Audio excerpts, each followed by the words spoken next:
ಜೇನು ಕುರುಬ ಮಕ್ಕಳು ದೂರಿ ದೂರಿ ನಂಗ ಕಾಡಿಗೆ ಅರಸಾರು ದೂರಿ ದೂರಿ. ಗಿರಿಜನರ ಬದುಕು ಬವಣೆ, ಆದಿವಾಸಿಗಳ ಸಂಸ್ಕೃತಿ ಸಂಪ್ರದಾಯ, ಆಚಾರ ವಿಚಾರಗಳ ಪ್ರತಿಬಿಂಬ. ಅಂದಿನ ಕಾಲಕ್ಕೂ ಇಂದಿನ ಕಾಲಕ್ಕೂ ಬದಲಾವಣೆಯಾಗುತ್ತಿರುವ ಕಾಡು ಮಕ್ಕಳ ಸಂಸ್ಕೃತಿಯ ಪ್ರಗತಿಯ ಮುನ್ನೋಟವೇ ನಂಗಕಾಡು ನಂಗಜನ. ಗಾಸುಕಿಯ ಕುರುಬಾರು ದೂರಿ ದೂರಿ. ತಪ್ಪದೆ ಕೇಳಿ ನಿಮ್ಮ ನೆಚ್ಚಿನ ಜನಧ್ವನಿ ಸಮುದಾಯ ಬಾನುಲಿಯಲ್ಲಿ. ನಂಗ ಕಡವೆ ಜೊತೆ ಕಾಡಾಟ ದೂರಿ ದೂರಿ ನಂಗ ಕಾಡಿಗೆ ಅರಸಾರು ದೂರಿ ದೂರಿ. ಪ್ರಿಯ ಜನಧ್ವನಿ ಕೇಳುಗರಿಗೆಲ್ಲ ನಮಸ್ಕಾರ. ನಾನು ನಿಮ್ಮ ಬಾನುಲಿ ಗೆಳೆಯ ಪ್ರಕಾಶ್ ಸರಗೂರು. ಗಿರಿಜನರ ಸಂಸ್ಕೃತಿ ಸಂಪ್ರದಾಯ, ಆಚಾರ ವಿಚಾರ, ಅವರ ಅಭಿವೃದ್ಧಿಯ ಚಿಂತನೆಗಳನ್ನು ಒಳಗೊಂಡ ನಂಗಕಾಡು ನಂಗಜನ ಕಾರ್ಯಕ್ರಮಕ್ಕೆ ಆತ್ಮೀಯವಾದ ಸ್ವಾಗತವನ್ನು ಕೋರುತ್ತಿದ್ದೇನೆ. ಪ್ರಿಯ ಕೇಳುಗರೆ, ಇಂದಿನ ನಮ್ಮ ನಂಗಕಾಡು ನಂಗಜನ ಕಾರ್ಯಕ್ರಮದಲ್ಲಿ ನಾವಿದ್ದೇವೆ ಎಚ್.ಡಿ. ಕೋಟೆ ತಾಲೂಕಿನ ಬಸವರಾಜನ ಕಟ್ಟೆ ಹಾಡಿಯಲ್ಲಿ.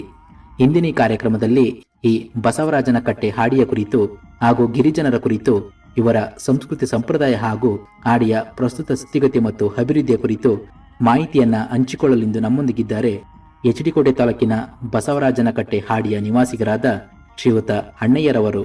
ಬನ್ನಿಯಾಗಿದ್ದರೆ ಅವರನ್ನ ಕಾರ್ಯಕ್ರಮಕ್ಕೆ ಸ್ವಾಗತಿಸುತ್ತಾ ಈ ಬಸವರಾಜನ ಕಟ್ಟೆ ಹಾಡಿಯ ಕುರಿತು ಒಂದಿಷ್ಟು ಮಾಹಿತಿ ಮತ್ತು ವಿಚಾರವನ್ನ ಅವರ ಮೂಲಕನೇ ತಿಳಿದು ಬರೋಣ. ಅಣ್ಣಯ್ಯವರೇ, ಮೊದಲಿಗೆ ಕಾರ್ಯಕ್ರಮಕ್ಕೆ ಆತ್ಮೀಯವಾದ ಸ್ವಾಗತವನ್ನ ಕೋರ್ತಿದ್ದೀನಿ. ನಮಸ್ತೆ. ಮೊದಲಿಗೆ ನಿಮ್ಮ ಒಂದು ಕಿರುಪರಿಚಯವನ್ನ ನಮ್ಮ ಜನಧ್ವನಿ ಕೇಳುಗರಿಗೆ ಮಾಡಿಕೊಡೋದಾದ್ರೆ. ನನ್ನ ಹೆಸರು ಅಣ್ಣಯ್ಯ ಅಂತ, ಬಸವರಾಜನ ಕಟ್ಟೆ ಹಾಡಿಯಿಂದ ಮಾತಾಡ್ತಾ ಇದ್ದೀನಿ ಸರ್. ಮೊದಲಿಗೆ ಬಹಳ ಸಂತೋಷ ಅಣ್ಣಯ್ಯರವರೇ. ಈ ನಮ್ಮ ಒಂದು ನಂಗಕಾಡು ನಂಗಜನ ಕಾರ್ಯಕ್ರಮದಲ್ಲಿ ತಾವು ಭಾಗವಹಿಸಿದ ಮುಖಾಂತರ ಈ ತಮ್ಮ ಒಂದು ಬಸವರಾಜನ ಕಟ್ಟೆಯಲ್ಲಿ ಎಷ್ಟು ವರ್ಷಗಳಿಂದ ಜೀವನವನ್ನು ಮಾಡ್ಕೊಂಡು ಹೋಗ್ತಿದ್ದೀರಾ, ಹಾಗೆ ಏನಾದರೂ ಕಾಡಿನಲ್ಲಿ ಜೀವನ ಮಾಡ್ತಿದ್ರೆ ಆ ಕಾಡಿನ ಜೀವನದ ಬಗ್ಗೆ ಆಗಿರ್ಬೋದು, ತಾವು ಸೇವಿಸ್ತಕ್ಕಂಥ ವಿಶಿಷ್ಟವಾದ ಆಹಾರ ಪದಾರ್ಥಗಳ ಬಗ್ಗೆ ಆಗಿರ್ಬೋದು, ಒಂದಿಷ್ಟು ವಿಚಾರವನ್ನ ನಮ್ಮ ಕೇಳುಗರಿಗೆ ತಿಳಿಸ್ಕೊಡಲು ಈ ನಮ್ಮೊಂದು ನಂಗಕಾಡು ನಂಗಜನ ಕಾರ್ಯಕ್ರಮದಲ್ಲಿ ತಾವು ಭಾಗವಹಿಸ್ತಿದ್ದೀರಾ. ಮತ್ತೊಮ್ಮೆ ತಮಗೆ ಪ್ರೀತಿಪೂರ್ವಕ ಸ್ವಾಗತವನ್ನು ಕೋರೋದಕ್ಕೆ ಇಷ್ಟಪಡ್ತಾ ಇದ್ದೀನಿ.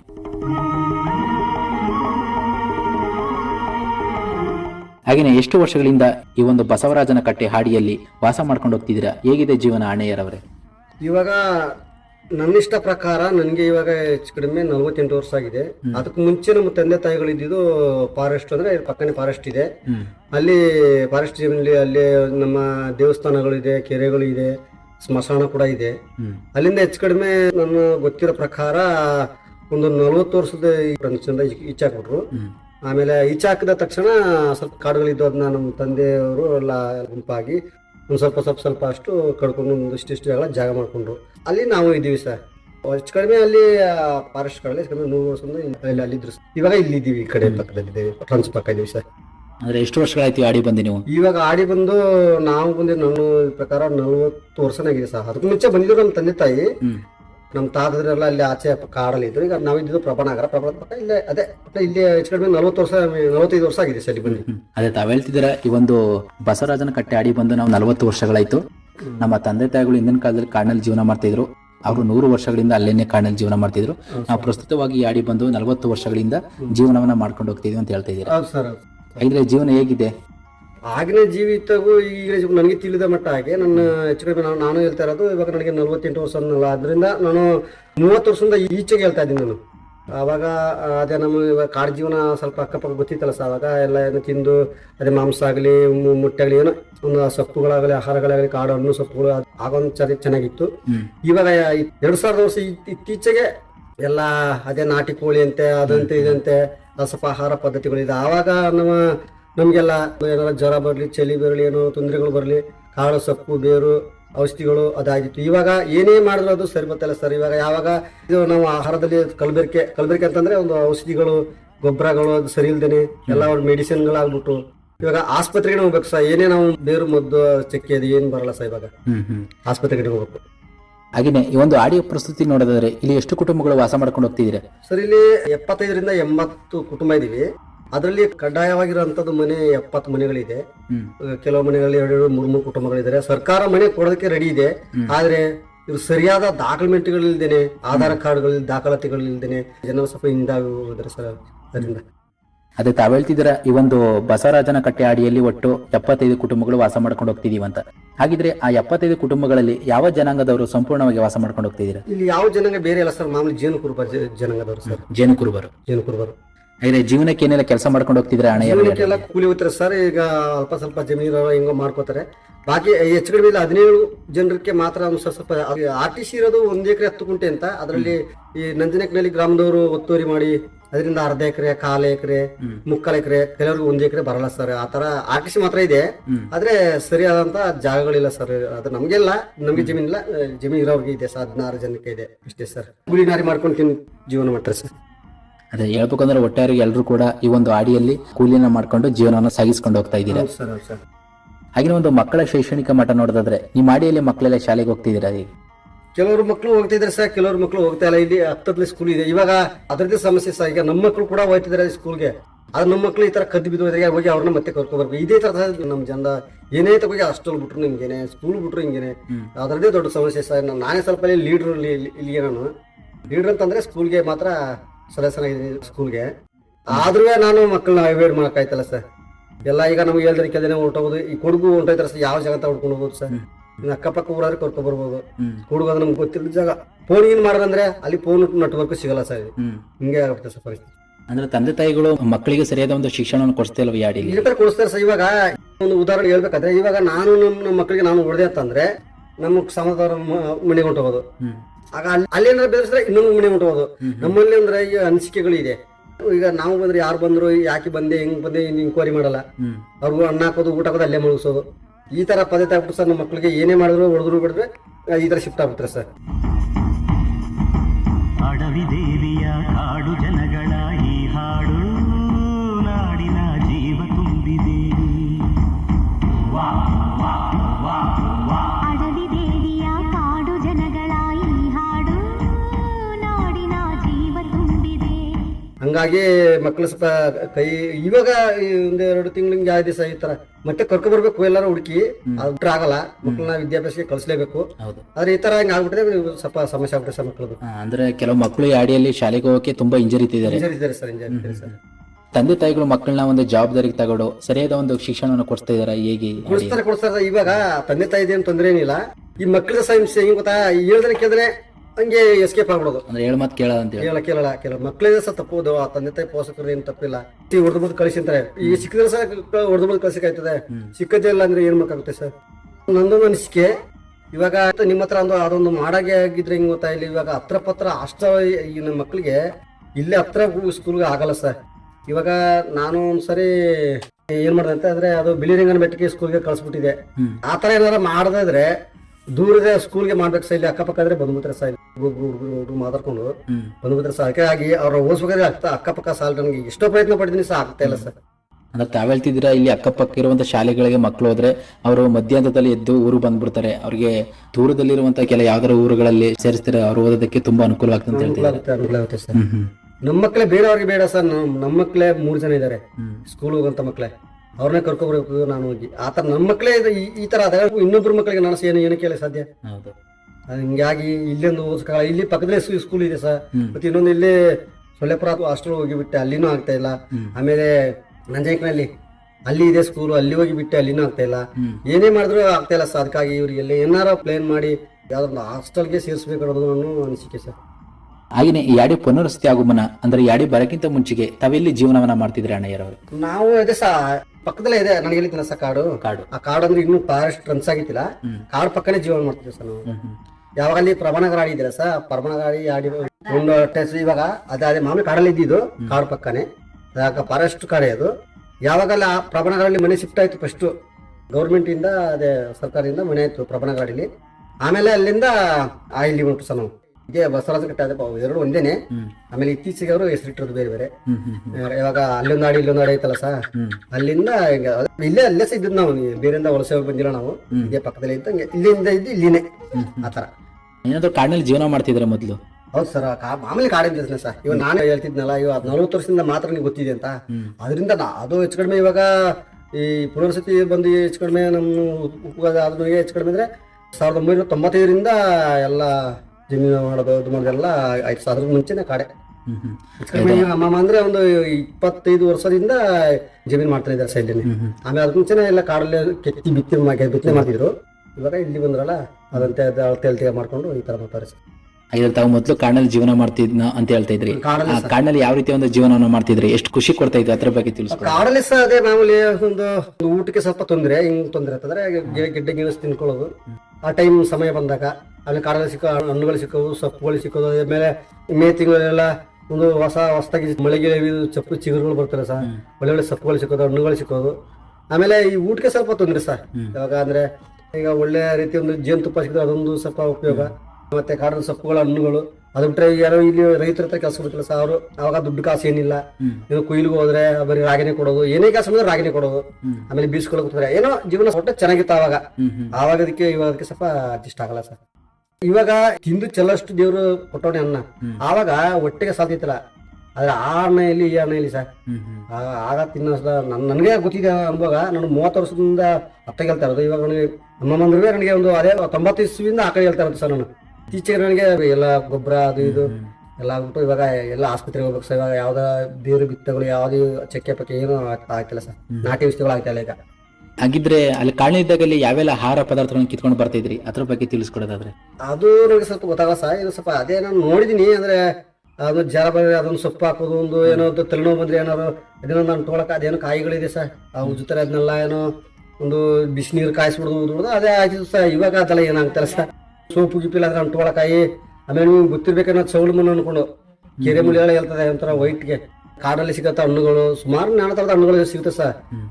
ಬ್ಯಾಳದಣ್ಣು, ಈಂಜಿ ಹಣ್ಣು, ನೇರಳೆ ಹಣ್ಣು, ಮತ್ತೆ ಬ್ಯಾಳದಣ್ಣು, ಮತ್ತೆ ಇದು ಬೆಳಪೆತ್ರೆ ಹಣ್ಣು, ಈಂಜಿ ಹಣ್ಣು, ಎಳಿಸಿ ಹಣ್ಣು, ಸುಮಾರು ಥರದ ಹಣ್ಣುಗಳು ನಾನು ನೋಟಿಸ್ ಮಾಡಿ ಇಟ್ಟಿದ್ದೀನಿ. ಅದು ಇವಾಗ ಇದು ಸಮುದ್ರ ಕೂತ್ಕೊಂಡಾಗ ಭಯ ಗೊತ್ತಲ್ಲ. ಹಂಗೆ ಸುಮಾರು ಕಾಡುಗಳ ಹಣ್ಣುಗಳು ಸ್ವಲ್ಪ ತಿಂತಿದ್ದೋ. ಆಮೇಲೆ ಊಟಕ್ಕೆ ಸ್ವಲ್ಪ ತೊಂದರೆ ಸರ್. ಏನು ಗೊತ್ತಾ, ಇವಾಗ ಎಲ್ಲ ಟೈಮ್ ಕಾಡು ಪದಾರ್ಥ ತಿನ್ನಕ್ಕಾಗಲ್ಲ. ಮತ್ತೆ ಮಾಮೂಲಿ ಅನ್ನಂತ ಅವಾಗ ಕಡಿಮೆ, ಎಲ್ಲೋ ದೂರಕ್ಕೆ ಒಂದ್ಸರಿ ಅನ್ನ, ನಾವು ಮುದ್ದೆನೆ ತಿನ್ಬೇಕು. ಹಿಂಗಾಗಿ ಸ್ವಲ್ಪ ಹೆಂಗೋ ಜೀವನ ಸಾಕ್ತಿತ್ತು ಸರ್. ಅವಾಗಕ್ಕಿಂತ ಇವಾಗ ಸ್ವಲ್ಪ ನಮ್ಗೆ ತೊಂದರೆನೆ. ಹೆಂಗ್ ತೊಂದರೆ ಗೊತ್ತಾ, ಕಾಡಿನಿಂದ ನಾಡಿಗೆ ಬಂದ್ಬಿಟ್ಟು ಎಲ್ಲ ಸ್ವಲ್ಪ ಬದಲಾವಣೆ ಆಗ್ಬಿಟ್ವಿ ಸರ್ ನಮ್ಗೆ. ಇವಾಗ್ಲೂ ಹೋಗ್ತಿದಾರೆ ಕಾಡುಗಳ ಕಡೆ ಈ ರೀತಿ ಹಣ್ಣು ಹೋಯ್ತೀವಿ ಸರ್. ಈಗ ಬೇಕಾದ್ರೆ ಈಗಲೂ ಹೋಯ್ತೀವಿ ಇಲ್ಲ ಅಂತಲ್ಲ. ಅಂದ್ರೆ ಆಗ್ಲಿಕ್ಕೂ ಈಗ್ಲಿಕ್ಕೂ ಸರಿಯಾಗಿ ಬಿಡಲ್ಲ, ಫಾರೆಸ್ಟ್ನವ್ರು ಬಿಡಲ್ಲ. ಏನೋ ಹೋಗ್ಬರ್ಬೋದು, ಈಗ ಪರಿಚಯದವ್ರು ಬಿಡ್ತಾರೆ. ಏನಪ್ಪಾ ಹಸಿ ಕಡಿಬೇಡಿ, ಹೋಗಿ ಎಲ್ಲೋ ತಿರ್ಗಾಡಿ ಸುತ್ತಾಡ್ಕೊ ಬನ್ನಿ ಅಂತಾರೆ. ಅಂದ್ರೆ ಅಷ್ಟೇನು ಬಿಡ್ತಾ ಇಲ್ಲ. ಟೈಮ್ ಇಷ್ಟು ಸಮಯ ಎಷ್ಟು ಒಳ್ಳೆ ಬಂದ್ಬಿಡಿ ಅಂತಾರೆ, ಅಷ್ಟು ಬಂದು ಸರ್ ಕಂಟ್ರೋಲ್. ಏನೋ ರೀತಿ ಕಾಡೊಳಕ್ಕೆ ಹೋಗಿ ಆಹಾರ ಪದಾರ್ಥಗಳನ್ನ ಕೇಳೋ ಸಂದರ್ಭದಲ್ಲಿ ಏನಾದ್ರು ಅಕಸ್ಮಾತ್ ಆಗಿ ಪ್ರಾಣಿಗಳು ಎದುರು ಬಂದ್ರಂತ ಸನ್ನಿವೇಶಗಳು ನಡೆದಿದ್ದಾವ ಕಾಡೊಳಗಡೆ? ಆಗಿದೆ, ತುಂಬಾ ಆಗಿದೆ ಸರ್. ಆತರ ಆಗಿದೆ. ಇವಾಗ ನಾವು ಈ ತರದ್ನೆಲ್ಲ ತೆಗೆದ್ಬಿಟ್ಟು ಫಾರೆಸ್ಟ್ ಹೇಳಿದ್ರೆ ಯಾಕೆ ಹೋಯ್ತೀರಾ, ಅದಕ್ಕೆಲ್ಲ ನಾವು ಕಾವಲು ಕಾಯ್ತಾ ಇರೋದು, ಯಾಕೆ ನೀವು ಹೋಯ್ತೀರಾ ಅಂತ ನಮ್ಗೆ ಎನ್ಕ್ವೈರಿ ಮಾಡ್ತಾರೆ ಸರ್. ಆ ತರ ಪ್ರಾಣಿಗಳು ಏನಾರ ಬಂದು ನಮ್ಮನ್ನ ಅಟ್ಯಾಕ್ ಮಾಡಕ್ ಬಂದಾಗ ಏನೋ ತಪ್ಸ್ಕೊತೀವಿಲ್ಲ ಅಂತಲ್ಲ, ಅಕಸ್ಮಾತ್ ಅದ ತುರೆಗೆ ಏನಾರ ಅಟ್ಯಾಕ್ ಮಾಡ್ಬಿಟ್ರೆ ಯಾಕೆ ಹೋಗಿದ್ರಿ ನೀವು ಅಂತ ಕೇಳ್ತಾರೆ ಸರ್. ನಮ್ಮನ್ನ ಪ್ರಶ್ನೆ ಮಾಡ್ತಾರೆ, ನಾವೇನು ಹೇಳಕ್ಕಾಗಲ್ಲ. ಬಹಳ ಸಂತೋಷ ಅಣ್ಣಯ್ಯರವ್ರೆ, ಕಾಡಿನಲ್ಲಿ ಮಾಡ್ತಿದ್ದ ಕಾಡಿನ ಜೀವನದ ಬಗ್ಗೆ, ಹಾಗೆ ಕಾಡಿನ ಅದು ಇವಾಗ ಬೇಕಾದ್ರೆ ನಾವು GPS ಎಲ್ಲ ಮಾಡಿದೀವಿ. ಅಲ್ಲಿ ದೇವಸ್ಥಾನಗಳು ಇದೆ, ಇದ್ದಂತ ಮನೆಗಳು, ಗೋಡೆಗಳು ಇವೆ. ಅವರು ಕಲ್ಲು ಗಿಲು ಆರಿಸಿದ್ರೆ ಕಲ್ಲುಗಳು, ಆ ಕೆರೆಗಳು, ಅದಿದ್ದಂತ ಮರಗಳು, ಮನೆ ಗೋಡೆಗಳು ಎಲ್ಲ ಈಗಲೂ ಐತೆ ಸರ್. ಇವಾಗ್ಲೂ ಇದೆ ಸರ್. ಇವಾಗಲೂ ಕೂಡ ಅವನ್ನೆಲ್ಲ ಗುರ್ತಿಡಿತೀರಾ? ಈಗಲೇ ಎಲ್ಲ GPS ಎಲ್ಲ ಮಾಡಿವಿ, ಇದು ಮಾಡಿವಿ ಸರ್. ನಾವು ವಾಟ್ಸಪ್, ಫೇಸ್ಬುಕ್ ಎಲ್ಲ ಮಾಡಿದೀವಿ, ನಕ್ಷೆ ಎಲ್ಲ ಮಾಡಿದೀವಿ ಸರ್. ಈಗ ಅವುಗಳನ್ನ ನೋಡಿದಾಗ ಎಷ್ಟು ಖುಷಿ ಕೊಡುತ್ತೆ ನಿಮಗೆ? ಖುಷಿ ಬರುತ್ತೆ ಸರ್. ಆದ್ರೆ ಫಾರೆಸ್ಟ್ ಬಿಡ್ತಾಯಿಲ್ಲ. ಹೋಗ್ಬೋದು, ದೇವ್ರ ಪೂಜೆ ಮಾಡ್ಕೊಂಡು ಬರ್ಬೋದು. ಆದ್ರೆ ಏನ್ ಮಾಡಕ್ಕಾಗಲ್ಲ ಸರ್, ಎಲ್ಲ ಸರ್ಕಾರ ಇದು ಮಾಡ್ತಿದ್ದಾರೆ. ಮಾಡಕ್ಕಾಗಲ್ಲ. ಸರ್ಕಾರ ಎಲ್ಲ ಅವ್ರೆ ನಮ್ಗೆ ಕೊಡೋದು ಬಿಡೋದು ಎಲ್ಲ ಅವ್ರ ಕೈಲಿದೆ ಸರ್. ಹಾಗೆ ಬಹಳ ಸಂತೋಷ ಅಣ್ಣಯ್ಯರವ್ರೆ, ಕಾಡಿನಲ್ಲಿ ಮಾಡ್ತಿದ್ದ ಕಾಡಿನ ಜೀವನದ ಬಗ್ಗೆ, ಹಾಗೆ ಕಾಡಿನಲ್ಲಿ ಸೇವಿಸ್ತಕ್ಕಂಥ ತಮ್ಮದೇ ವಿಶಿಷ್ಟವಾದ ಆಹಾರ ಪದಾರ್ಥಗಳ ಬಗ್ಗೆ ತುಂಬಾ ಚೆನ್ನಾಗಿ ಮಾಹಿತಿನ ತಿಳಿಸ್ಕೊಟ್ರಿ. ಹಾಗೆ ಪ್ರಸ್ತುತವಾಗಿ ಇವಾಗ ಸೇವನೆ ಮಾಡ್ತಿದ್ರಲ್ಲ, ಇಲ್ಲಿನ ಆಹಾರ ಪದಾರ್ಥಗಳು ಸೇವನೆ ಮಾಡಿದ್ರಿಂದ ಹೇಗನ್ಸ್ತಿದೆ ನಿಮಗೆ? ಈ ಸರ್ ಇವಾಗ ಏನೇ ತಿನ್ಬಹುದು, ಎಂತ ಆಹಾರಗಳು ಸಿಗುತ್ತೆ ಅಂತಂದ್ರೆ ಹೇಳಕ್ ಲೆಕ್ಕ ಇಲ್ಲದಷ್ಟು ಆಹಾರಗಳಿದೆ ಸರ್. ತಿಂದ್ರೆ ಹೊಟ್ಟೆ ತುಂಬುತ್ತೆ ನಿಜ, ಆದ್ರೆ ಬೆಳಿಗ್ಗೆ ಗ್ಯಾಸ್ಟ್ರಿಕ್ ಅಂತೆ, ಹೊಟ್ಟೆ ನೋವಂತೆ, ಹೊಟ್ಟೆ ಹೋಗುತ್ತೆ, ಏನೇ ಮಾಡಿದ್ರು ಸರ್ ಹೋಗ್ತಾ ಇಲ್ಲ ಸರ್. ಗ್ಯಾಸ್ಟ್ರಿಕ್ ಪ್ರಾಬ್ಲಮ್ ಅಂತ ಜಾಸ್ತಿ ಬರುತ್ತೆ ಸರ್. ಈಗಿನ ಆಹಾರನೇ ಸರಿ ಇಲ್ಲ ಸರ್. ಇವಾಗ ಆಗಿನ ಊಟಕ್ಕೂ ಈಗಿನ ಊಟಕ್ಕೂ ಸ್ವಲ್ಪ ಅವಾಗ ಸಹ ಇವತ್ತು ಬೆಳಿಗ್ಗೆ ತಿಂದ್ರೆ ಸಾಯಂಕಾಲ ಇಲ್ಲ. ಆಗ ನನಗೆ 30 ವರ್ಷದ ಹಿಂದೆ ಹೇಳ್ತಾ ಇರೋದು, ಒಂದು ಹೊತ್ತು ಊಟ ಇಲ್ಲದ್ರೆ ತೊಡ್ಕೊಂಡು ಇರ್ಬೋದಿತ್ತು. ಇವಾಗ 3 ಟೈಮ್ ತಿಂದ್ರೆ ನಡ್ಕೊಂಡು ಬರುತ್ತೆ ಸರ್. ಈಗ ಬೆಳಿಗ್ಗೆ ತಿಂದ್ಬಿಟ್ಟು ಮಧ್ಯಾಹ್ನ ತಿನ್ನೋಟ ಆಗಲೇ ಕೈ ಕಾಲೇ ಬರಲ್ಲ.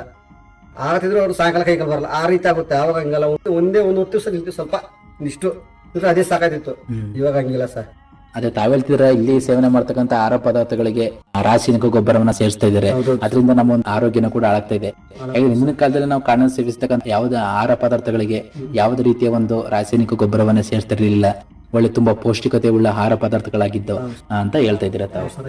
ಈಗಲೂ ಸರ್ ನಾವು ಈ ನಾಟಿ ನಾವೇ ಇದು ಮಾಡ್ಬಿಟ್ಟು ಅದೇ ಗೊಬ್ಬರ ಇಲ್ಲದೆ ಹಾಕ್ದೇನೆ ಮೆಣಸಿಕಾಯಿಗಳಲ್ಲಿ ಚೆನ್ನಾಗಿ ಕೈ ತೋಟಗಳು ಮಾಡ್ಕೊಂಡು ಒಂದೊಂದು ಗಿಡ ಕೊಂಡು ಮಾಡ್ಬೇಕಂತ ಎಲ್ಲ ಇದು ಮಾಡಿದ್ವಿ ಸರ್. ನಾವು ಸ್ವಲ್ಪ ಮೆಣಸಿಕಾಯಿ ಅದೆಲ್ಲ ಬೆಳ್ಕೊಂಡಿದ್ವಿ, ಓದ್ತಾ ಇದ್ವಿ, ನಾವೇ ಬೆಳ್ಕೊಂತೀವಿ. ನಾವು ಅದು ಪ್ರಿಪ್ಯಾಟ್ರಿ ಸಂಸ್ಥೆಗೆ ಹೋಗ್ಬಿಟ್ಟು ನಾನು ಅಲ್ಲಿಗೆ ಸದಸ್ಯನಾಗಿದ್ದೀನಿ. ಎಲ್ಲ ಕೇಳ್ಕೊಂಡು ಎಲ್ಲ ಸಾವಯವ ಗೊಬ್ಬರ ಹಾಕೊಂಡು ಇದು ಮಾಡಿ ಎಲ್ಲ ಬೆಳ್ಕೊಂಡು ತಿನ್ನಿ ಅಂತಂದ್ರೆ ಅದಕ್ಕೆ ಸ್ವಲ್ಪ ನಿಮ್ಗೆ ಆರೋಗ್ಯ ಚೆನ್ನಾಗಿ ಬರುತ್ತೆ ಹಾಗೆ ತಂದಿದ್ದಾರೆ ಸರ್. ಹಾಗೆಲ್ಲ ಸ್ವಲ್ಪ ಬದಲಾಗುವಂತ ಇದ್ದೀನಿ ಸರ್. ನಾವು ಬದಲಾದಾಗ ಇನ್ನೊಬ್ರು ಬದಲಾಯ್ತಾರೆ. ಇವಾಗ ನಾವು ಈ ಮಾಮೂಲಿ ಈ ಗೊಬ್ಬರ ಊಟ ಆ ಗೊಬ್ಬರ ಹಾಕಿ ಯಾರು ಕೇಳಲ್ಲ. ನಾವು ಫಸ್ಟೇ ಮಾಡಿದಾಗ ಅದನ್ನ ನೋಡಿ ಇನ್ನೊಬ್ರು ಕಳೀತಾರೆ. ಅದಕ್ಕಾಗಿ ನಾವು ಮಾಡ್ತಾ ಇದೀವಿ ಸರ್ ಇವಾಗ. ಹಾಗಿದ್ರೆ ಇಂದಿನ ಕಾಲದಲ್ಲಿ ಆರೋಗ್ಯ ಸಮಸ್ಯೆ ಬಂದಾಗ ಅದಕ್ಕೆ ಯಾವ ರೀತಿ ಚಿಕಿತ್ಸೆನ ಪಡ್ಕೊಂಡು ಹೋಗ್ತಿದ್ರಿ ಅಣ್ಣ? ಹಿಂದಿನ ಕಾಲದಲ್ಲಿ ಅದೇ ಸರ್. ಇವಾಗ ನೀವು ಕೇಳೋದು ಒಳ್ಳೆ ಪ್ರಶ್ನೆ. ಅವಾಗ ಏನಿಲ್ಲ, ಇಂಥ ಕಾಯಿಗೆ ಇಂಥ ಬೇರ್ ಹಾಕಿದ್ರೆ ಸರಿ ಅಂತ ಗೊತ್ತಿರ್ತಿತ್ತಲ್ಲ ಸರ್. ಅವಾಗ ನಮ್ಮ ತಾತ ಮುತ್ತಾತ ಅವ್ರಿಗೆ ಅವ್ರು ಹೇಳಿದ ಪದ್ಧತಿ ಗೊತ್ತಿತ್ತು ನಮ್ಗೆ. ಆ ಬೇರ್ಗಳು ತಂದು ಹಾಕಿದ್ರೆ ಅಲ್ಲಿ ಸರಿ ಆಯ್ತಿತ್ತು. ಒಂದು ಕೆಮ್ಮು ಯಾವ್ದೊಂದು ಕಷಾಯ ಮಾಡ್ಕೊಂಡು ಕೊಡಿದ್ರೆ ಅದು ಮುಗಿಯಿತು. ಆ ತರ ಹಾಗೆ ಇತ್ತು ಸರ್. ಇವಾಗ ಏನೇ ಕಷಾಯ ಹಾಕೊಂಡು ಕುಡಿದ್ರು ಏನಾಗಲ್ಲ ಸರ್. ಆಸ್ಪತ್ರೆಗೆ ಹೋಗ್ಬೇಕು, ಟಾನಿಕ್ ಕುಡಿಬೇಕು, ಮಾತ್ರೆ ಕುಡಿಬೇಕು, ಇಂಜೆಕ್ಷನ್ ಮಾಡಿಸ್ಬೇಕು, ಆಗ ಹೋಗೋದು. ಏನೇ ಮಾಡಿದ್ರು ಪ್ರಯತ್ನ ಪಟ್ಟರು ಹೋಗಲ್ಲ ಸರ್.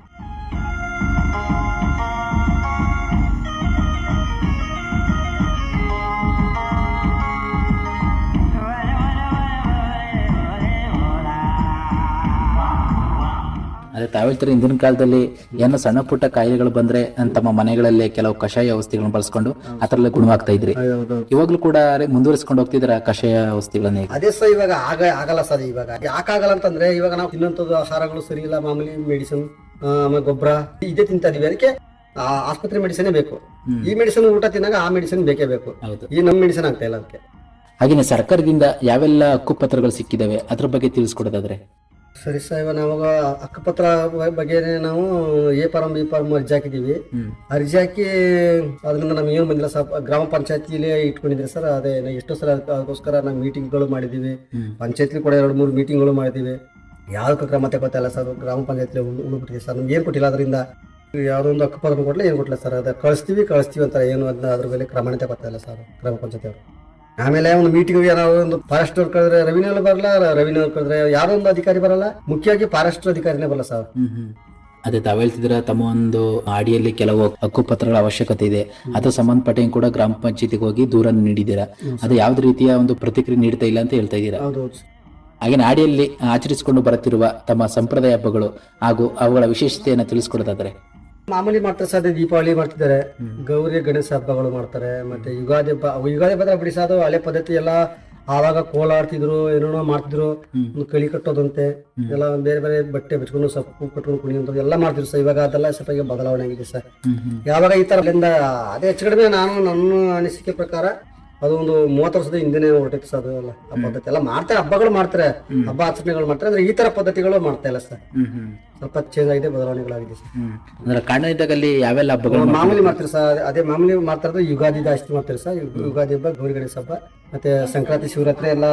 ಶಿವರಾತ್ರಿ ಅಂದ್ರೆ ಸ್ವಲ್ಪ ಏನೋ ಒಂದು ದಾನಿಗಳು ಅಂತ ಏನೋ ಮಾಡಿ ಹೋಗಿ ಭಿಕ್ಷೆಗಳ ತರ ಇಸ್ಕೊ ಬರೋದು ಎಲ್ಲ ಮಾಡ್ತಾರೆ ಸರ್. ಇವಾಗ ಆ ಪದ್ಧತಿಗಳಿಲ್ಲ ಸರ್. ಇವಾಗ ಸಂಕ್ರಾಂತಿ ಹಬ್ಬದಲ್ಲಿ ಹೋಗಿ ಮನೆ ಹೋಗೋದು. ಅವ್ರ ಒಂಥರ ಏನೋ ಕಾಳು ಕಡ್ಡಿ, ರಾಗಿ, ಅಕ್ಕಿಯೆಲ್ಲ ಕೊಡೋದು ಸ್ವಲ್ಪ ತರ ದಾನಿ ತರ. ಅದೇ ಭಿಕ್ಷೆ ತರ ಅನ್ಕೊಳ್ಳಿ. ಆ ತರ ಇಸ್ಕೊ ಬಂದು ಅದನ್ನೇ ಎಲ್ಲ ತಗೊಬಂದು ಮನೆಯಲ್ಲೆಲ್ಲ ಸರಿ ಮಾಡಿ ದೇವ್ರಿಗೆಲ್ಲ ಒಂದು ಹಬ್ಬ ಇದ್ ಮಾಡಿ ಮಾಡ್ತೀವಿ ಸರ್. ಆಗ ಯಾವ ರೀತಿ ಆಚರಣೆ ಮಾಡ್ಕೊಂಡು ಹೋಗ್ತಿದ್ರಿ ಹಬ್ಬಗಳನ್ನ? ಅದೇ ಮಾಮೂಲಿ ಇಂಥ ದಿನ ಅಂತ ಟೈಮ್ ಫಿಕ್ಸ್ ಮಾಡ್ಕೊತೀರಿ ಸರ್. ಆ ಹಬ್ಬದಲ್ಲಿ ಆಗ ಎಲ್ಲಾ ದೇವ್ರ ತಕ ಒಂದು ಹುಟ್ಟಿ ಗುಡಿಸಿ ಕೆರೆಯಲ್ಲೆಲ್ಲ ಹೂವ ಮಗಿನ ಮಾಡಿ ತಮಟೆ ಬಡಿ ಎಲ್ಲ ಕರೆದು ಎಲ್ಲರನ್ನ ಇದು ಮಾಡಿ ಒಂದು ಗ್ರಾಂಡ್ ಆಗಿ ಮಾಡ್ತಿದ್ವಿ ಸರ್. ಅವಾಗ ಎಲ್ಲ ಒಟ್ಟಿಗೆ ಅಡಿಗೆ ಮಾಡಿ ಊಟ ಹಾಕ್ತಿದ್ರು. ಆರೋಗ್ಯ ಮಾಡಲ್ಲ ಸರ್. ಎಲ್ಲ ಆಡಿ ಜನ ಒಗ್ಗೂಡಿ ಒಟ್ಟಿಗೆ ಹಬ್ಬ ಮಾಡ್ತೀವಿ ಸರ್. ದೊಡ್ಡ ಹಬ್ಬ ಮಾಡ್ತೀವಿ. ನಾವೇ ಮಾಡ್ತಿದ್ದೋ. ನಾವು ವರ್ಷಕ್ಕೊಂದ್ಸರಿ ಮಾಡ್ತಿದ್ದೋ. ನಾವು ಇವಾಗ ನಾವೇ ಮಾಡ್ತಾ ಇಲ್ಲ ಸರ್. ಯಾಕೆ ಎಲ್ಲರ ಹೇಳ್ತಾ ಇದ್ರು ಬದಲಾವಣೆ ಆಗಿದೆ ಸರ್. 30 ವರ್ಷದಿಂದ ಹಿಂದೆ ಹೇಳ್ತಾರೆ ಸರ್. 90 ವರ್ಷದಿಂದ ಈ ಕಡೆ ಹೇಳ್ತಾ ಇರ್ತಾರೆ. ಹಾಗೇನೆ ಇವಾಗ ನೀವು ಮಾಡ್ತಕ್ಕಂಥ ಕೆಲವು ನಿಮ್ಮ ಹಿಂದಿನ ಕಾಲದ ಸಂಸ್ಕೃತಿ ಹಬ್ಬಗಳನ್ನ ತಮ್ಮ ಇವಾಗಿನ ಮಕ್ಕಳು ಕೂಡ ಹೇಳ್ಕೊಡ್ತಿದ್ರೆ ಹೇಗೆ? ಹೇಳ್ತೀವಿ ಸರ್. ಅವರ ಪದ್ಧತಿ ಅವ್ರು ಈಗ ನಾವೇ ಮಾಡಿ ತೋರಿಸ್ತಾರೆ. ಅವ್ರು ಮಾಡ್ತಾರೆ ಸರ್. ನಾವೇ ಮಾಡಿದ್ರೆ ಬಾಯಿ ಮತ್ತೆ ಈ ತರ ಮಾಡಿ ಅಂದ್ರೆ ಮಾಡಕಾಯ್ತ ಸಾಧ್ಯನ ಸರ್. ಅವರು ನಾವೇ ಮಾಡಿದ್ರೆ ನಮ್ಮ ತಂದೆ ಈ ತರ ಮಾಡ್ತಿದ್ರು, ನಮ್ಮ ತಾಯಿ ಈ ತರ ಮಾಡ್ತಾರೆ, ನಮ್ಮ ತಾತ ಈ ತರ ಮಾಡ್ತಿದ್ರು ಅಂತ ನೋಡಿ ಮಾಡ್ತಾರೆ. ಈಗ ನಮ್ಮ ತಾತ ನಮ್ಮ ತಂದೆ ಎಲ್ಲ ಮಾಡ್ತಿದ್ರು ನಮ್ಗೆ ಗೊತ್ತಿತ್ತು. ನಾವೇ ಮಾಡಿಲ್ಲ ಅಂದಾಗ ನಮ್ಮ ಮಕ್ಕಳಿಂದ ಮಾಡ್ತಾರೆ ಸರ್. ಈಗ ನಾವು ಏನೋ ಮಾಡ್ತೀವಿ ಅದನ್ನು ಅವರೇ ಮಾಡ್ತಾರೆ. ನಾವು ಮಾಡಿದ್ರೆ ಅವ್ರು ಮಾಡ್ತಾರೆ. ನಾವೇ ಮಾಡಿಲ್ಲ ಅಂದ್ರೆ ಅವ್ರಿಗೆ ಮಾಡ್ತಾರೆ ಸರ್. ಅದೇ ನೀವು ಮಾಡ್ತಕ್ಕಂಥ ಹಬ್ಬಗಳನ್ನ ಕೂಡ ಅವ್ರಿಗೆ ಹೇಳ್ಕೊಡ್ತಾ ಇದ್ದಾರೆ. ಹೇಳ್ತೀವಿ ಸರ್. ಆದ್ರೆ ಅವ್ರು ಮಾಡ್ತಾ ಇಲ್ಲ ಅಷ್ಟೇ. ನಾವೇ ಮಾಡ್ತಿಲ್ಲ ಅಂದಾಗ ಅವ್ರು ಹೆಂಗೆ ಮಾಡ್ತಾರೆ ಸರ್. ಹಾಗೆ ಸರ್ಕಾರದಿಂದ ಯಾವೆಲ್ಲ ಮೂಲಭೂತ ಸೌಕರ್ಯಗಳು ಇನ್ನು ಮುಂದೆ ಬಸವರಾಜನ ಕಟ್ಟೆ ಆಡಿಗೆ ಸಿಗ್ತಿದ್ದೇವೆ ಅದ್ರ ಬಗ್ಗೆ ತಿಳಿಸ್ಕೊಡೋದಾದ್ರೆ?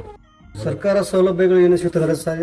ಮಾಮೂಲಿ ಸರ್ಕಾರದಿಂದ ಅಕ್ಕಿ ಕೊಡ್ತಾರೆ, ಮತ್ತೆ ಈ ಮಾಮೂಲಿ ಮುಟ್ಟೆ ರೇಷನ್ ಕೊಡ್ತಾರೆ. ಆಮೇಲೆ ಏನೋ ಸರ್ಕಾರದಿಂದ ಮನೆಗಳು ಬರ್ತದೆ. ಆಮೇಲೆ ರೋಡು ಆಗ್ಬೇಕು ಸಹ, ಆಗಿ ಮಾಡಿದ್ರೆ ಫಸ್ಟು. ಇವಾಗ ಸ್ವಲ್ಪ ರೋಡ್ಗಳು ರಿಪೇರ್ ಆಗಿದೆ, ಹೊಸ ರೋಡ್ಗಳಾಗಬೇಕು. ಮತ್ತೆ ಅದಲ್ದೇ ಸ್ವಲ್ಪ ಈ ಸೋಲಾರ್ ಲೈಟ್ಗಳು ಬೇಕು ಸರ್. ಕಾಡು ಪಕ್ಕ ಇರೋದ್ರಿಂದ ಸ್ವಲ್ಪ ಕಾಡು ಪ್ರಾಣಿಗಳ ಅವಳಿ ಜಾಸ್ತಿ ಆಗ್ಬಿಟ್ಟಿದೆ. ಕರೆಂಟ್ ಸರಿಯಾಗಿ ಇರುತ್ತೋ ಇರಲ್ವೋ ಗೊತ್ತಿಲ್ಲ. ಆದ್ರೆ ಈ ಕಾಡು ಪಕ್ಕ ಕೆರೆ ಇರೋದ್ರಿಂದ ಪ್ರಾಣಿಗಳು ಬರುತ್ತೆ ಸರ್. ಅಲ್ಲಿ ಕರೆಂಟ್ ಹೋದ ತಕ್ಷಣ ನಮ್ಗೆ ಭಯ ಆಗುತ್ತೆ. ಅದೇ ಸ್ವಲ್ಪ ದೊಡ್ಡ ದೊಡ್ಡ ಸೋಲಾರ್ ಲೈಟ್ಗಳು ಬೇಕು, ಸ್ವಲ್ಪ ರೋಡ್ಗಳು ರಿಪೇರ್ ಆಗಬೇಕು. ಮತ್ತೆ ಇನ್ನು ಏನಪ್ಪಾ ಅಂದ್ರೆ ಸ್ವಲ್ಪ ಟ್ಯಾಂಕಿಗಳು ರಿಪೇರ್ ಆಗಬೇಕು. ಅದು ಬೇರೆ ಹಳ್ಳಿಯಿಂದ ನಮಗೆ ಇಲ್ಲಿ ಬೋರ್ ಇದ್ರು ಕೂಡ ಅದಕ್ಕೆ ಬೋರು ಕಲೆಕ್ಷನ್ ಇಲ್ಲ. ಬೇರೆ ಹೊಸಳ್ಳಿ ಕಡೆ ಅವರಿಂದ ತುಂಬೆಯಿಂದ ಈ ಕಡೆ ಕಲೆಕ್ಷನ್ ಮಾಡ್ಕೊಂಡಿದೀವಿ. ಅದು ಸ್ವಲ್ಪ ಪ್ರಾಬ್ಲಮ್ ಇದೆ. ಮನೆಗೆ ಕರೆಂಟ್ ಕೂಡ ಇಲ್ಲ, ಅದು ಪ್ರಾಬ್ಲಮ್ ಇದೆ. ಅದು ಅರ್ಜಿ ಹಾಕಿದೀವಿ, ಅದು ಕ್ರಮ ತಗೊಂಡಿಲ್ಲ. ಅಂದ್ರೆ ಇವಾಗ ಈ ಆಡಿಯಲ್ಲಿ ವಾಸ ಮಾಡ್ಕೊಂಡು ಹೋಗ್ತಿದ್ದೀರಾ, ಕಾಡು ಪ್ರಾಣಿಗಳು ನಿಮ್ಮ ಆಡಿ ಒಳಗೆ ಪ್ರವೇಶ ಮಾಡಿದ್ದುಂಟ? ಬರ್ತದೆ ಈಗಲೂ ಆನೆಗಳೇ ಬರ್ತದೆ ಸರ್. ಆನೆ, ಚಿರತೆ, ಹುಲಿ. ಅದೇ ನಾನು ಹೇಳಿದ್ದೆ ಸರ್, ಕರೆಂಟ್ ಇಲ್ಲ ಅಂದ್ರೆ ಭಯ ಆಗುತ್ತೆ ಸರ್. ಇಲ್ಲಿ ಕರೆಂಟ್ ಇದ್ರೆ ಏನು ಭಯ ಏನಿಲ್ಲ. ಕರೆಂಟ್ ಇದ್ರಾಗ ಬೆಳಕು ಇರೋದ್ರಿಂದ ಬರಲ್ಲ ಏನಿದೆ. ಕರೆಂಟ್ ಇಲ್ಲ ಅಂದ್ರೆ ಯಾವ್ದೊಂದು ಪ್ರಾಣಿ ಮನೆ ಬರುತ್ತೆ ಸರ್. ಇವಾಗಲೂ ಕೂಡ ಬರ್ತಿದೆ, ಇವಾಗಲೂ ಬರುತ್ತೆ ಸರ್. ಆನೆಗಳಂತೂ ಪಕ್ಕ, ಚಿರತೆಗಳು, ಹುಲಿಗಳು ಎಲ್ಲ ಬರ್ತದೆ. ಯಾವಾಗ ಬರುತ್ತೆ ಏನೋ ನಮ್ಗೆ ಭಯ. ಹಂಗೆ ಅದಕ್ಕೆ ಸರ್ ಸ್ವಲ್ಪ ಇಲ್ಲಿ ಸೋಲಾರ್ ಕಂಬಗಳು ಬೇಕು, ಲೈಟ್ಗಳು, ದೊಡ್ಡ ದೊಡ್ಡ ಸೋಲಾರ್ಗಳು ಬೇಕು. ಮತ್ತೆ ಕರೆಂಟ್ಗಳು ಪಕ್ಕ ಇರ್ಲೇಬೇಕು ಸರ್. ಮತ್ತೆ ಮನೆ ಕರೆಂಟ್ ಕೂಡ ಇಲ್ಲ ಸರ್ ನಾವು ಮಾಡಿಲಿ. ಇನ್ನೊಂದು 10-12 ಮನೆಗಳಿಗೆ ಇದೆ ಅಷ್ಟೇನೆ, ಬಾಕಿ ಇಲ್ಲ. ಇಲ್ಲಿ ಎಷ್ಟು ಮನೆ ಕಾಣುತ್ತೆ, ಅಲ್ಲಿ ಒಂದು ಮನೆಗೂ ಕರೆಂಟ್ ಇಲ್ಲ ಸರ್. ಬಹಳ ಸಂತೋಷ ಅಣ್ಣಯ್ಯರವರೇ. ಕಾರ್ಯಕ್ರಮದ ಒಂದು ಕೊನೆ ಅಂತ ಬರ್ತಿದ್ದೀವಿ. ಕೊನೆಯದಾಗಿ ನಿಮ್ಮ ಮಾತುಗಳನ್ನ ಕೇಳ್ತಿರೋ ನಮ್ಮ ಜನಧ್ವನಿ ಕೇಳುಗರಿಗೆ, ಹಾಗೆಯೇ HD ಕೋಟೆ ತಾಲೂಕಿನ ಎಲ್ಲ ಗಿರಿಜನರಿಗೆ ಸಾಮುದಾಯಿಕ ಅಭಿವೃದ್ಧಿ ಕುರಿತು ಕೊನೆಯದಾಗಿ ಏನ್ ಕಿವಿ ಮಾತಾಡಲಿಕ್ಕೆ ಇಷ್ಟಪಡ್ತೀರಾ? ಎಲ್ಲ ಆಡಿಗಳಿಗೆ ಅಂತಂದ್ರೆ ಇದೇ ತರ ಎಲ್ಲ ಮಾಹಿತಿಗಳು ತಿಳಿಸ್ಕೊಡ್ಲಿ. ಅವರವರ ಆಡಿಗಳಿರಂತ ಕುಂದುಕೊರತೆಗಳನ್ನು ಹೇಳಿ ಹಂಚ್ಕೊಳ್ಳಿ. ಯಾವತ್ತ ಅದು ನಮ್ಮ ಒಳ್ಳೇದಕ್ಕೇನೆ. ಯಾಕಂತ ನಾವು ನಮ್ಮ ಮನಸ್ಸಲ್ಲಿ ಮುಚ್ಚಿಟ್ಕೊಂಡ್ರೆ ಅದು ಏನು ಇದಾಗಲ್ಲ, ಅದು ನಮಗೇನೆ ತೊಂದರೆ. ನಮ್ಮಲ್ಲಿ ಏನೋ ಕುಂದುಕೊರತೆಗಳು ಇದೆಯೋ ಅದೆಲ್ಲ ಹಂಚ್ಕೊಂಡ್ರೆ ಇನ್ನೂ ಉತ್ತಮ ಅಂತ ಅನ್ಸ್ಕೊತೀನಿ. ಬಹಳ ಸಂತೋಷ ಅಣ್ಣಯ್ಯರವರೇ. ಇಷ್ಟೊತ್ತು ನಮ್ಮ ಒಂದು ನಂಗಕಾಡು ನಂಗಜನ ಕಾರ್ಯಕ್ರಮದಲ್ಲಿ ತಾವು ಭಾಗವಹಿಸಿ ತಮ್ಮ ಒಂದು ಬಸವರಾಜನ ಕಟ್ಟೆ ಹಾಡಿಯ ಕುರಿತು ಹಾಗೂ ಗಿರಿಜನರ ಕುರಿತು, ಹಾಗೆಯೇ ಈ ಹಾಡಿಯಲ್ಲಿರುವಂತಹ ಕೆಲವು ಮೂಲಭೂತ ಸೌಕರ್ಯಗಳ ಸಮಸ್ಯೆಗಳ ಬಗ್ಗೆ ಒಂದಿಷ್ಟು ವಿಚಾರವನ್ನ ನಮ್ಮ ಕೇಳುಗರಿಗೆ ತಿಳಿಸಿಕೊಟ್ಟಿದ್ದಕ್ಕೆ ತಮಗೆ ಧನ್ಯವಾದಗಳು ಹೇಳ್ತಾ ಈ ಕಾರ್ಯಕ್ರಮವನ್ನ ಇಲ್ಲಿಗೆ ಮುಕ್ತಾಯ ಮಾಡ್ತಾ ಇದ್ದೀನಿ. ಪ್ರಿಯ ಕೇಳುಗರೆ, ಕೇಳ್ತಿದ್ರೆ ಇಷ್ಟೊತ್ತು ನಂಗಕಾಡು ನಂಗಜನ ಕಾರ್ಯಕ್ರಮದಲ್ಲಿ ಭಾಗವಹಿಸಿ ನಮ್ಮ ಜೊತೆ ಮಾತನಾಡಿದವರು HD ಕೋಟೆ ತಾಲೂಕಿನ ಬಸವರಾಜನ ಕಟ್ಟೆ ಹಾಡಿಯ ನಿವಾಸಿಗರಾದ ಶ್ರೀಯುತ ಅಣ್ಣಯ್ಯರವರು. ಇದಾಗಿತ್ತು ಇವತ್ತಿನ ನಮ್ಮ ನಂಗಕಾಡು ನಂಗಜನ ಕಾರ್ಯಕ್ರಮ. ಹಾಗೂ ಮತ್ತೊಂದು ನಂಗಕಾಡು ನಂಗಜನ ಕಾರ್ಯಕ್ರಮದಲ್ಲಿ ಮತ್ತೊಂದು ಹಾಡಿಯ ಜೊತೆ ಭೇಟಿಯಾಗ್ತೀನಿ. ಅಲ್ಲಿಯವರೆಗೆ ಕೇಳ್ತಾ ಇರಿ ಜನಧ್ವನಿ.